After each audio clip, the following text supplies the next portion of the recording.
My grandfather is 85 years old. He's part of a generation that was once dubbed the greatest generation. However, now he feels like he's more part of a lost generation. He and his contemporaries have outlived many of our expectations, and they're respected and revered for it, but they're also often ignored, which is such a tragedy because after 85 years of life, my grandfather has so much knowledge and wisdom to pass down to the younger generations. Enter Memoir Studios, a kit that provides a family with a voice recorder and a bank of questions designed to document the oral history of our grandparents. Memoir Studios provides a unique outlet for our grandparents to share the stories of their lives, and it provides an opportunity for the younger and older generations to interact and learn from each other. Once the responses have been recorded, they're sent into our studios, where an experienced team of writers edit and transcribe the material into a bound document. Memoir Studios boasts added features such as the ability to add comments from family members and photos to make the memoirs as rich and meaningful as possible. My market research has indicated a strong need for this product. Over 80% of respondents want to document the lives of their parents and grandparents, but simply lack the time, patience, and resources necessary. Memoir Studios alleviates the need for advanced writing skills and brings memoirs to the masses. I believe everyone has a story to share, and now they have the chance to share it. My name is Gina Warren, and I thank you for your time. Pitching events are an incredible opportunity for an entrepreneur to communicate their vision in an attempt to get funding. It is a critical piece of securing investment for your idea.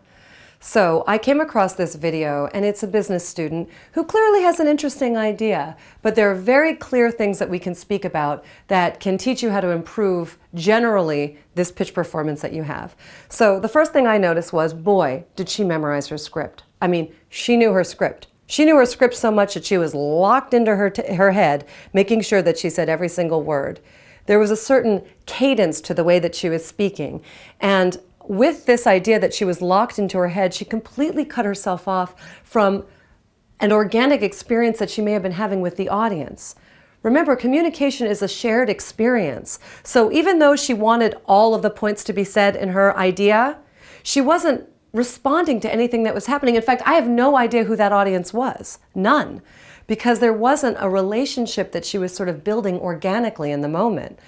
So that was my first observation. The second observation that I had was that she has her hands kind of locked in this incredibly awkward position. Like maybe she felt that her hands were very nervous, and so she wanted to kind of keep them together to keep from shaking.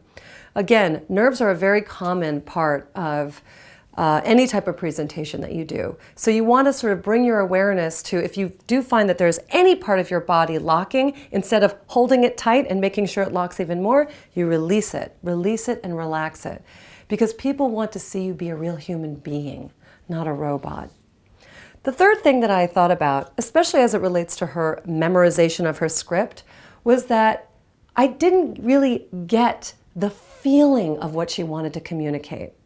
So it reminded me of when I work on Shakespeare. Now, Shakespeare is interesting because the language itself is quite beautiful. But more often than not, I watch people perform Shakespeare and I have no idea what they're saying because I don't think they know what they're saying.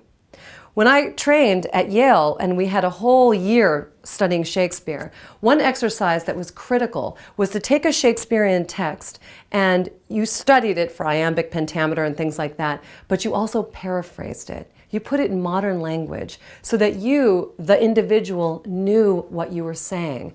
This is critical for a pitch.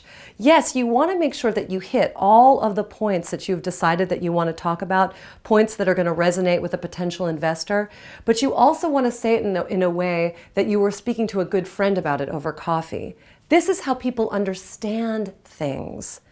So I would suggest to this young woman, if she was going to pitch this to a different audience, is to really go back, paraphrase it, practice relaxing her body, making sure that she takes a moment to really connect with the audience and have fun and play with it. Believe me, the points that you want to make will come across even better.